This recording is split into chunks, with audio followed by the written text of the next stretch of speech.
Bonsoir, bonsoir Magali, bonsoir tout le monde. Bienvenue sur la plateforme du wellness, la plateforme dédiée au renouvellement du bien-être au sein de la cellule familiale. Nous avons décidé de faire donc ces petits posts, ces petites capsules de mon moment ressources face à la situation. Et je suis très heureuse de t'avoir Magali pour nous renforcer ce soir. Merci beaucoup pour ton dévouement. Je sais qu'en coulisses, tu aides beaucoup. Tu aides énormément, Hmm. bénévolement. Euh, Vraiment, merci beaucoup pour tout ce que tu fais pour nos sœurs. Et dis-nous un petit peu, s'il te plaît, de quoi tu vas nous parler ce soir. Et merci beaucoup d'être là avec nous. Alors, bonsoir Yardena, bonsoir tout le monde. Déjà, je tiens à m'excuser parce que je suis malade, mais j'ai tenu absolument à faire ce petit rizouk parce que je pense qu'on en a tous besoin. Donc, ce soir, je vais vous parler de remettre de la lumière dans cette période d'obscurité parce qu'on vit tous des moments tragiques, des moments difficiles et qu'on a tous besoin de savoir comment se sortir de tout ça, de cet état de noirceur. Déjà, Yardena, je voudrais te remercier de me donner la parole et voilà, de me faire ce CAVOD. C'est vraiment, incroyable ce que tu fais et surtout, je me dis: «Tout ce que vous avez déjà fait comme capsule avant, c'est juste énorme». Donc voilà, merci beaucoup. Donc le sujet de ce soir, c'est comment remettre de la lumière dans une période d'obscurité. En introduction déjà, je voudrais d'abord, vous parler de ces 2 notions, de lumière et d'obscurité. La dualité de la lumière et de l'obscurité, elle connaît plusieurs manifestations. Elle repose en fait sur un système binaire où chaque élément va être mis en relation avec son contraire. On va distinguer plusieurs couples qu'on connaît tous, la vie, la mort, le jour, la nuit, le haut et le bas, le bien et le mal, l'éveil et le sommeil, la faute et le pardon, le tout et le rien, ou bien encore la conscience et l'inconscient. La lumière, elle ne peut donc être envisagée sans sans l'obscurité et vice versa. Donc la lumière, elle va toujours être envisagée dans son articulation avec l'obscurité et finalement, on se rend compte dans notre quotidien que la lumière, un monde en fait qui serait, pleinement lumineux, il serait complètement inhumain. On a besoin aussi de cette obscurité et je vais expliquer un petit peu plus en détail pourquoi. On se rend compte, que le monde, il se définit plutôt par des contrastes. On a l'opposition entre la lumière et l'obscurité et finalement, elle structure à la fois notre temps, notre espace et notre système de valeurs, le bien et le mal, par exemple. Et la lumière et l'obscurité, elles se croisent systématiquement, elles se mêlent, elles s'unissent. Donc plutôt que de parler d'opposition ce soir, je préfère parler de duo, le duo de la lumière et de l'obscurité. Dans la vie, ce qui est important à savoir, c'est que tout est question de perception. On va associer souvent la lumière à la gloire. On parle même parfois de dimension divine. On ramène la lumière à la joie, à l'éclaircissement. Et pourtant, pour certaines personnes, la lumière, elle peut être jugée agressive, aveuglante ou trop éblouissante, trop puissante. Idem pour l'obscurité. On va avoir une connotation très péjorative. On dit que le noir fait peur, angoisse, laisse planer le doute et même paralyse parfois.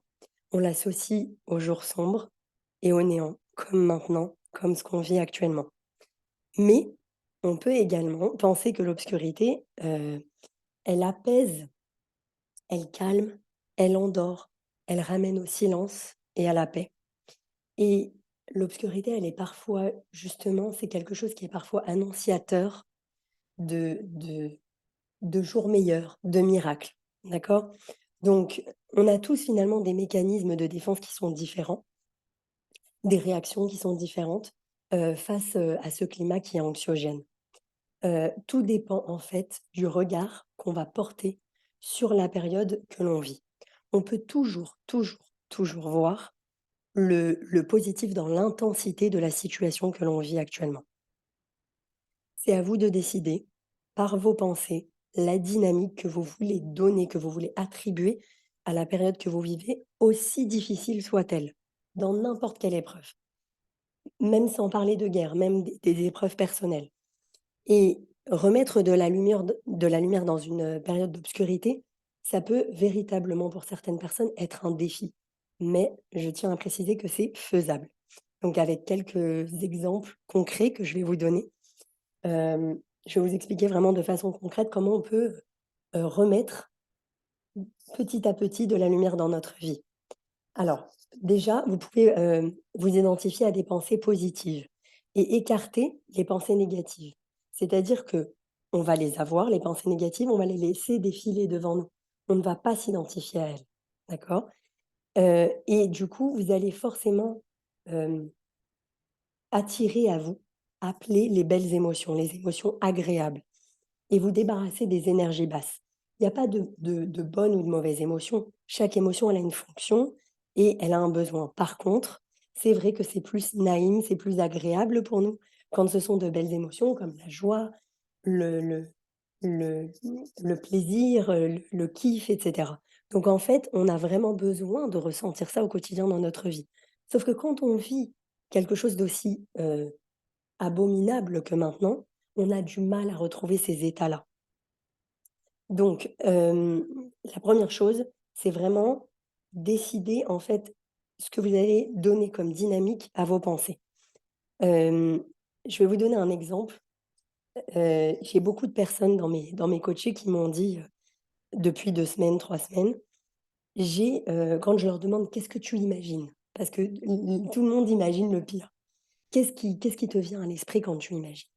Et à chaque fois, on me ressort, j'imagine que, les terroristes rentrent chez moi et que qu'ils s'en prennent à mes enfants et cetera. Hem, je leur dis à chaque fois: «Ramenez-vous, ancrez-vous à votre réalité. Vous avez peur pour vos enfants? Ça veut dire que vous avez vos enfants? Allez les enlacer et comprenez qu'ils sont bien en vie et à partir de ce moment-là, vous allez déjà changer la dynamique de vos pensées». Et donc ça marche. Moi, je l'ai fait moi-même sur moi, les premiers soirs de la guerre. J'ai pris mon bébé dans mes bras et je l'ai enlacé cœur contre cœur et je me suis reconnectée à lui et de cette façon, il y a pas d'angoisse, il y a pas de peur. Il est là, il est en vie, son cœur bat et tout va bien. Donc vraiment ça, c'est un moyen vraiment technique de mettre en application, de modifier ses pensées et de s'ancrer à sa réalité. Même si on a conscience que la réalité aussi dans notre environnement, c'est la guerre, on le sait. Mais il faut s'ancrer à sa propre réalité au sein de notre foyer. Sinon, c'est la dérive. Donc il faut absolument faire cet exercice au quotidien. 2e chose, dans cette guerre et ce drame qu'on vit, il faut déjà arriver à se protéger de toute cette violence. On le voit, c'est la guerre des images, les infos, les témoignages détaillés, on n'a même pas besoin de voir les images, rien que écouter les témoignages, c'est atroce. Et pourtant, ils ont raison d'exister et heureusement qu'ils sont là pour perpétuer la mémoire, mais c'est très difficile rien que d'écouter ou de lire aujourd'hui. Et à ce moment-là, quand on va se protéger de toute cette violence, on va puiser beaucoup plus dans sa connexion spirituelle et émotionnelle. On va préserver notre âme, en fait. Donc ça, c'est très important. Plus vous allez être ancré dans votre propre réalité, donc quand je dis sa réalité, c'est l'instant présent. C'est pas ce qui s'est passé depuis le 7 octobre, c'est pas le passé, c'est ni le futur et ce qu'on peut imaginer, supposer. Heu, voilà, on a tous des flashs, des scènes dans nos têtes, mais il faut s'ancrer à l'instant présent, non ce qu'il pourrait se passer et plus on va faire du coup entrer la lumière dans nos vies. Parce que dans notre quotidien, si vraiment on est ancré, à l'instant présent, il y a forcément des choses sympathiques. Il y a des sourires, il y a des rires, il y a des câlins avec les enfants, il y a de l'amour avec son mari et ses enfants, il y a des crises au téléphone de rigolade avec ses amis. Il y a plein de choses qu'on peut faire aujourd'hui encore. On est en vie et il faut saisir ce cadeau et cette chance. On peut pas faire modène le matin, dire: «Merci Hachem, tu me redonnes un second souffle», mais par contre, je te rends pas hommage et derrière, je kiffe pas du tout. Je fais rien de ma vie. Donc ça, c'est pas possible. Donc on le voit, en fait, depuis le 7 octobre, un exemple très concret.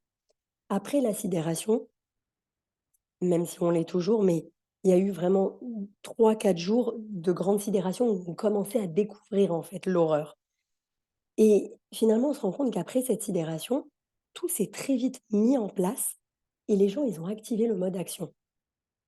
Celui qui permet de ne plus être dans la supposition, dans l'imagination morbide. Et donc il y a eu des chaînes de solidarité.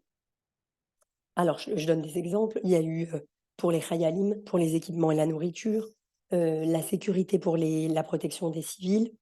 On a eu aussi, des chaînes de solidarité, notamment grâce à toi pour, les soutiens psychologiques. Et on a eu aussi beaucoup de messages forts, hem, des messages forts liés à la religion. Alors, ces messages forts, ils nous élèvent dans des périodes sombres. On a eu des messages forts pour, se plonger, plus que jamais dans la tsniout, d'autres qui véhiculent l'espoir que cette période sombre, elle annonce la venue de Mashiach, d'autres et qui s'occupent aussi, même si c'est très dur, hem, du devoir de mémoire en partageant chaque histoire, en informant. Donc bref, chacun à son niveau, heu, finalement trouve sa place et par notre action, on ne va pas céder à l'obscurité et quand je parle d'obscurité, là, je parle dans son sens péjoratif. Donc finalement, toutes ces petites actions vont nous amener à ne pas céder à l'obscurité de cette période que nous traversons. Le but, également, c'est de, reconditionner, de recentrer, en fait, son cerveau en pensant positif. On connaît tous la loi de l'attraction, mais c'est vraiment quelque chose de concret, ça existe vraiment. C'est pas du blabla, c'est vraiment exactement ça. Plus tu vas penser positif, plus tu vas attirer le positif et plus tu vas penser négatif et plus tu vas attirer des angoisses et des stress et cetera. Donc on va comprendre réellement que cette obscurité, cette douleur que l'on ressent finalement, elle laisse entrevoir une nouvelle lumière. Il peut pas y avoir l'obscurité sans la lumière, donc il y aura une nouvelle lumière ensuite. Alors oui, c'est très dur, mais on sait que cette nouvelle lumière, elle sera plus belle, elle sera plus forte et elle sera plus puissante. Et finalement, on se dit aussi aujourd'hui, quand on parle de Machiar, de la Tzniut et tout, on se dit que finalement cette lumière qui va apparaître après, elle relève du miracle et du divin. Donc c'est une lumière particulière. C'est pas c'est pas on vit une petite épreuve. Bon, tous les jours, on a des obstacles dans la vie, mais on sait que ça passe. Ça y est, le lendemain, ça va, on se lève, on est bien. Là, c'est pas ça. On vit une véritable épreuve pour le Ham Israël et tout le monde entier, tous les juifs du monde entier, tout le monde est touché par ça. Donc on sait que la lumière qui va arriver après, elle sera merveilleuse en fait. Elle sera vraiment puissante et divine.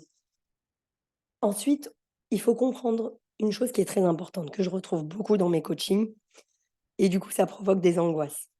C'est comprendre que l'on n'a pas le contrôle sur les circonstances extérieures. Une fois qu'on a compris ça, on a avancé déjà de 50 du travail. C'est-à-dire que le contexte de guerre, on n'a pas le contrôle dessus. La guerre, elle est là, elle est bien présente et on ne peut pas changer les choses pour l'instant. On le fait à notre petit avec notre petitesse, à notre niveau, mais bien sûr que oui, il va falloir beaucoup de temps avant que cette guerre s'arrête. Maintenant, on a par contre le pouvoir sur notre imagination. Donc constamment, il va falloir se ramener au rationnel. On va se déconnecter de toutes ces agressions extérieures. Bien sûr qu'on reste informé, on n'est pas fou non plus, mais on va se reconnecter, à Hachem et à notre moi profond. Et ça, c'est très puissant. Quand on se reconnecte à Hachem et à notre moi profond, c'est comme si qu'on se dit: «Bon, je mets de toute façon, tout est entre les mains d'Hachem, donc je remets mon destin entre ses mains et j'ai plus peur». Il y a pas d'angoisse à avoir, en fait. Et on doit aussi comprendre que c'est important de se ressourcer. Hem, j'ai beaucoup de personnes qui me disent qu'elles ont honte, qu'elles osent pas, qu'elles trouvent ça égoïste quand les soldats sont au front ou qu'il y a encore des soldats, des otages, à Gaza ou qu'il y a eu qu'on compte encore les morts. Elles me disent en fait, «Comment je peux moi penser à me ressourcer avec tout ça en tête?» Justement, pour les honorer et pour comprendre que nous, ils peuvent pas pour l'instant vivre leur vie, mais nous, on peut toujours. Donc on doit comprendre que c'est très important de remettre justement de la lumière dans nos vies et se ressourcer, ça fait partie de ça. C'est remettre de la lumière dans sa vie. Et alors souvent, on s'imagine des trucs incroyables. Comment je vais me ressourcer? Je vais pas sortir, aller faire la le les magasins et cetera. Pas du tout. Il y a plein de petites choses et je vais vous dire, c'est pas égoïste ou indécent de prendre du temps pour soi, surtout quand on vit des moments difficiles. Encore plus, les gens ont tendance à se dire: «Quand tout va bien, je prends du temps pour moi». Mais non, c'est pas là. C'est quand justement tout va mal qu'il faut prendre du temps pour soi. Et je vais vous donner un exemple très concret de ce qui m'est arrivé depuis le 7 octobre et comment j'ai passé step by step tous les niveaux pour un truc tout bête, mais beaucoup de gens ont vécu autour de moi. Il y a beaucoup de gens, à partir du 7 octobre, qui m'ont dit que même l'hygiène, ça faisait plus partie, des prérequis de leur vie. C'est-à-dire que le 7, le 8, le 9, on savait qu'on devait prendre soin de soi, se doucher et cetera, mais on était paralysés. Il y a plein de gens qui me disaient: «J'arrive même pas à prendre ma douche, je ne suis pas bien» et j'ai ressenti la même chose. Voilà et pourtant je suis thérapeute, mais on est des êtres humains, on a tous des émotions et j'ai ressenti exactement la même chose et les 2 premiers jours, c'était très, très, très difficile de finalement de prendre un minimum de soin de soi pour l'hygiène, ne serait-ce que pour l'hygiène et finalement, j'ai réussi en 4 temps, alors je suis qu'au 3e, temps du cycle, mais en 4 temps, j'ai réussi à me ressourcer. Je vais vous dire comment. Les premiers jours, c'était très compliqué, c'était pour moi limite une torture d'aller prendre ma douche tellement j'étais pas bien, j'étais dans mes angoisses et cetera. Au bout de 2-3 jours, j'ai commencé à me dire: «Magali, ressaisis-toi, tu dois continuer à vivre, il y a tes enfants qui ont besoin de toi et cetera, tu dois te reprendre en main» et j'ai commencé à faire ma douche, rapide mais genre en mode, très, très, très vraiment pour l'hygiène et pas du tout en mode, je vais prendre du temps pour moi et puis petit à petit, les jours passent et les jours passent. Et à chaque fois, c'est le laratz, le stress. Quand je prends ma douche, limite, je ça m'énerve, en fait. Et c'est vraiment ce que je ressentais. Je pensais à tous ces soldats qui pouvaient même pas, eux, pour le coup, prendre leur douche et je me disais: «Comment je peux penser à moi?» et en fait, il y a eu un jour un déclic. Je me suis levée, je me suis un peu plus détendue, relaxée, j'ai pris du temps pour moi et pour la première fois depuis le 7 octobre, je me suis surprise à rester très longtemps sous la douche avec le jet d'eau chaude et je m'en rendais même pas compte. Et c'est un petit exemple, mais c'est pour vous dire que chaque petit pas, il est significatif pour ajouter de la lumière dans votre vie. Et ce jour-là, j'ai ressenti un apaisement. Le jet d'eau comme ça chaude, de me dire: «Je prends mon temps, genre je suis pas en stress et je pense à rien». J'ai tout évacué, j'ai tout, vidé de ma tête et ne serait-ce qu'un instant, on n'oublie pas, on met juste de côté pour se ressourcer et de toute façon, malheureusement, on est rattrapé par les informations et cetera. Donc c'est simplement ça. Maintenant, vous me direz: «C'est quoi la 4e étape du cycle de la douche?» C'est d'arriver à prendre mon bain. Ça, j'en suis incapable encore, mais c'est pour vous donner des petits tips qui vous permettront petit à petit d'évoluer, en fait, dans le mat-savoir, dans l'humeur, dans le mat-savoir, j'arrive même pas à le traduire. Dans, ouais, État l'état d'esprit. d'esprit, voilà. L'état d'esprit que vous avez, en fait, en ce moment. Ensuite, pour ceux qui sont réellement, et je le redis tout le temps sur mes réseaux, ceux qui sont vraiment dans des crises d'angoisse, qui sont paralysés, qui n'arrivent pas, j'en ai autour de moi, hein, des coachés, qui n'arrivent même pas à sortir seuls de chez eux et qui sont enfermés avec leurs enfants, clairement, ne restez pas isolés. Vous cherchez du soutien et en ce moment, c'est pas ce qui manque. Même pas besoin d'avoir les moyens financiers, tout est gratuit. Donc vraiment, profitez de cette aide psychologique, parlez de vos sentiments. Au départ, peut-être parler à vos amis proches, comme ça vous allez voir leur perspective à eux. Est-ce qu'ils pensent qu'il y a vraiment un problème et que vous devez consulter? Si vous Parfois on n'a pas envie au départ et sinon, bien sûr que oui, il faut aller voir un professionnel de la santé mentale, il ne faut pas rester comme ça. Pourquoi? Parce que justement quand je parle de lumière, la communication, elle va apporter de la clarté et ça, c'est essentiel. Donc vraiment, ça, c'est très important, ne restez pas isolés. Ensuite, je suis vraiment désolée pour cette voix, c'est affreux. Ensuite, être constamment dans la gratitude. C'est-à-dire dire merci, mais pas merci pour, «Il m'est arrivé un truc de fou, je suis trop contente, je vais dire merci». Non, pour chaque petite chose. Toute la journée, vous étiez, seul à la maison et vous avez travaillé. et il y avait les infos et vous regardez les vidéos des Khayali et ça vous angoisse et cetera. Et là, les enfants, ils rentrent de l'école et ils passent le pas de la porte avec un grand sourire. Rien que ça, vous dites merci. En fait, prenez cette habitude de penser, parfois même de noter, chaque jour ce pourquoi vous êtes reconnaissant. Ça va vous aider en fait à voir la lumière même dans les moments sombres. Donc vraiment, c'est très important. Ensuite, 2 choses qui sont pour moi essentielles et ça, je dois dire que le peuple juif, il a 2 lumières en plus par rapport aux autres, si on doit comparer. C'est que nous, on a la prière. Ça, on peut même pas se rendre compte, tant qu'on ne le fait pas, la lumière que ça peut apporter. C'est-à-dire que même si vous n'avez pas le thérapeute, vous n'avez pas les parents, vous n'avez pas les enfants, vous n'avez pas le mari ou la femme, il y a toujours le moyen de parler à quelqu'un, c'est Hachem. Donc à partir de ce moment-là, vous êtes jamais seul. Donc dans cette période d'obscurité, vous n'êtes pas seul. Vous êtes terrorisé, vous priez et vous parlez. Et moi, pour le coup, je ne viens pas d'un milieu religieux et j'ai conscience de l'importance de la prière et parfois je me posais avant cette question, je me la pose plus du tout. Je me disais: «Mais comment je vais prier? Je connais pas les prières. Je vais ouvrir un sidour, mais je vais lire en phonétique, est-ce que c'est pareil?» et cetera et cetera. Et quel télim il faut lire et je me mettais la pression et ça me saoulait, donc je passais à autre chose. Et en fait, j'ai compris que Hachem, il communique avec tout le monde. Peu importe la langue ou la manière employée.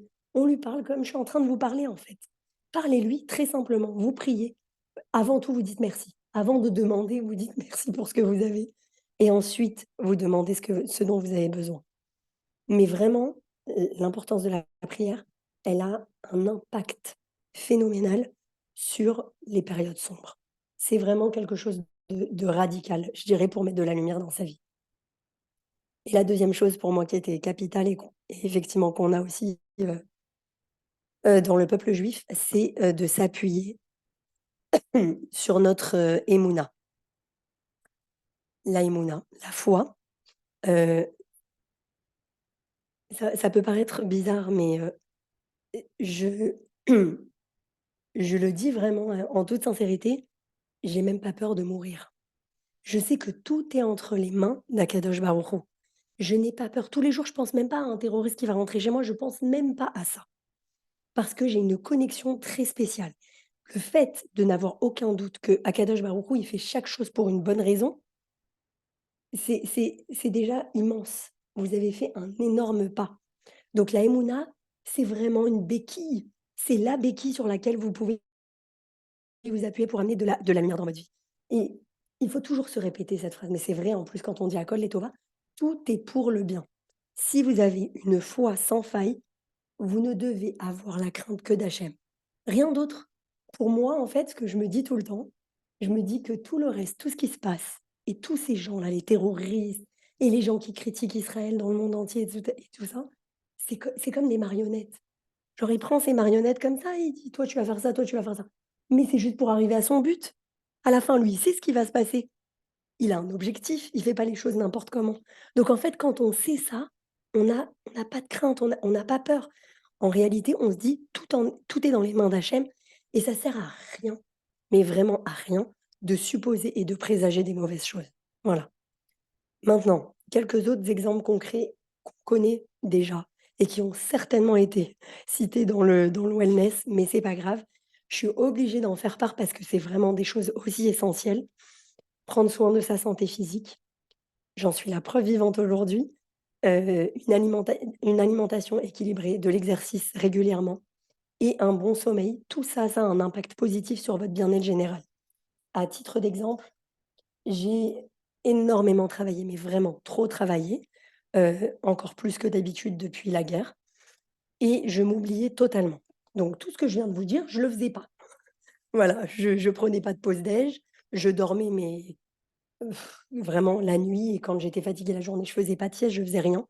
Je prenais pas du tout de temps pour moi à part les douches et et surtout, j'ai complètement zappé les repas. Il y avait quasiment que le soir que je mangeais et donc à chaque fois que quelqu'un me disait: «Tu as de la place?» Je savais que j'avais plus de place dans l'agenda.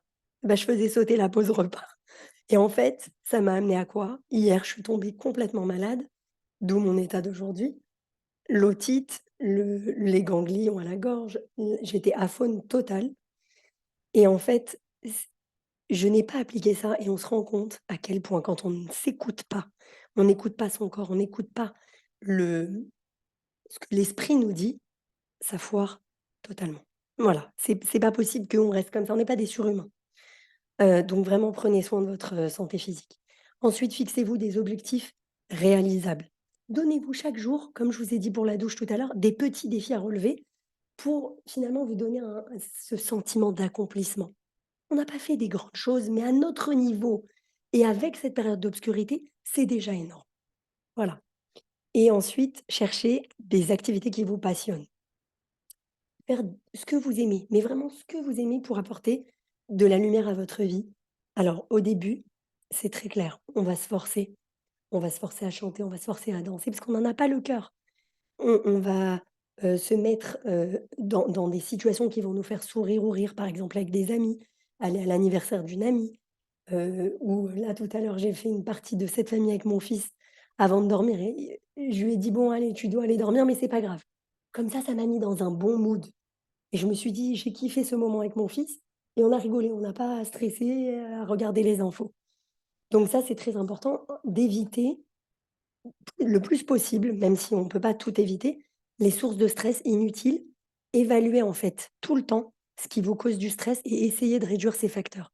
J'en ai parlé beaucoup dans mes coachings avec les gens qui faisaient des crises d'angoisse. On met le point, en fait, le doigt sur ce qui les angoisse réellement.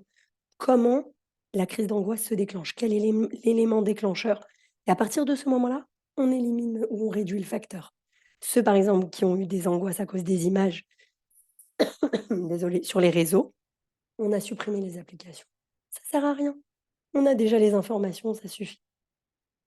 Enfin, méditer, la méditation, la sophrologie, la cohérence cardiaque, ça c'est génial, je le fais tous les jours. La respiration profonde. Et ce que je fais beaucoup dans mes séances aussi et qui marche énormément, parler à son enfant intérieur. On en a tous besoin. J'ai des gens qui me disent tous les jours: «J'ai envie d'un câlin, j'ai envie de redevenir petite fille et d'être protégée par mes parents». Ça, c'est l'enfant intérieur qui parle, parce qu'on ne se sent pas en sécurité. Voilà, donc la méditation, la respiration et tout ce que je viens de citer, c'est vraiment des moyens de vous aider concrètement à gérer le stress et à vous sentir plus en paix. Consommer aussi de la culture positive. Moi, j'adore lire, donc je lis des trucs qui n'ont rien à voir avec la guerre. On lit des livres inspirants, je sais pas, des livres, bah, même religieux, ou sur le développement personnel, sur la psychologie, ou des romans, bref. On regarde des films motivants. Au début, mon mari et moi, on regardait tout le temps les infos le soir parce que la journée, je les regarde pas. Donc on se documentait uniquement le soir. À un moment, j'ai dit: «J'en peux plus» et on a commencé à se mettre des comédies. C'est bon et à un moment donné, il faut couper. On peut pas tout le temps. Un soir comme ça, vous vous octroyez du temps pour vous et écouter de la musique. Ça, c'est vraiment mettre de la lumière dans sa vie. La musique, ça renforce, c'est juste magique. C'est vraiment de la magie pour moi, la musique. Donc voilà, c'est pour moi, la musique, ça élève notre esprit. Heu, En plus, on voit qu'il y a de plus en plus de musiques qui sortent par rapport au contexte actuel et c'est beau, on a envie de danser dessus. Les gens se mettent à danser sur Machiaar, sur Rabin Ahmad. C'est juste on est inondé, en fait, de musique de joie et c'est incroyable dans ce contexte. Pour moi, c'est vraiment de la résilience et pouvoir mettre de la lumière dans sa vie. Et enfin, je terminerai par une chose qui est pour moi essentielle. Peu importe ce que vous faites, que ce soit petit, grand, solidarité avec les soldats, juste jouer aux 7 familles avec votre fils, ce que vous voulez. Trouvez du sens dans ce que vous faites. Donnez-vous cette mission de guérir cette brisure. Ça, c'est très important. Franchement, je vais vous dire, et ça, c'est pas de la psychologie. La joie, elle amène réellement la joie, mais vraiment. C'est-à-dire que quand vous mettez de la joie dans votre quotidien, quand vous êtes bessimcha, ça change tout le regard, toute la perception qu'on porte sur la situation. Alors, ça change pas ce qui se passe, bien sûr, il y a les morts et on est triste et on est horrifié et il y a les otages, on pense à eux, mais il faut switcher son mindset. Il faut essayer de trouver du sens dans ce qu'on fait. Par exemple, moi, quand je fais ces choses-là pour être Bessimra, je me dis que je les honore. Je me dis que je les valorise, que je les mets en avant parce qu'ils ne sont plus là et qu'eux, ils auraient aimé être à notre place et vivre. Et ça, c'est très important. Et vous en êtes tous capables. Tout ce que je viens de dire, vous en êtes capables. Pourquoi? Parce que l'humour et l'optimisme, ça a toujours fait partie du peuple juif. On a regardé juste les exemples de vidéos des soldats, comment ils sont dans l'autodérision, comment ils dansent, comment ils rigolent sur ce qui se passe, sur le Hamas, sur leur comportement. Mais eux, ils sont au front et ils rigolent et ils sont dans l'autodérision et dans l'humour. Nous, nous, on est chez nous. On peut manger, on peut se laver, on peut s'habiller, on peut danser et on le fait pas. Mais c'est pas possible. Donc ça, voilà, l'optimisme et l'humour, ça fait partie du peuple juif, c'est notre ADN. Voilà. Maintenant, pour tous ceux qui sont, bien sûr, dans des moments très, très, très, complexes et qui n'arrivent pas à se sortir tout ça de la tête, n'oubliez jamais, jamais une chose, c'est qu'il est normal de traverser des périodes sombres et d'avoir de prendre du temps pour se relever. Mais je vous assure qu'avec du temps, du soutien et des efforts au quotidien, vous trouverez à nouveau la lumière dans votre vie. C'est certain. Voilà. Magali, c'est très, très, très, très beau ce que tu nous as dit ce soir. Ça nous remplit de émouna et tu nous donnes des exemples concrets de ce qu'on doit faire. C'est très, très important ce que tu dis, la émouna, la confiance, la foi et d'agir à petits pas tous les jours avec ces petites tips que tu nous as donnés. Merci Magali d'être Merci notre à toi. lumière de la soirée. Merci à toi, Yardena, vraiment. Vraiment, c'est un cadeau d'Hachem de t'avoir et je sais combien tu œuvres Merci. bénévolement en coulisses et vraiment que Hachem, par ce mérite des femmes juives, Bezrat Hachem, et ben on puisse que toutes les mamans retrouvent leurs enfants, Amen, que toutes amen. retrouvent leurs soldats, que les mamans retrouvent leurs otages et que même les endeuillés avec Machiach, et ben ils retrouvent leurs disparus. Exactement. Amen. Alors, merci à toutes les Oui, Yardena. participantes. Merci Mama Magali et je Merci à t'embrasse toutes. fort. À bientôt. Au revoir. Merci. Bonne soirée. Je t'embrasse très fort. Au revoir. Bye bye.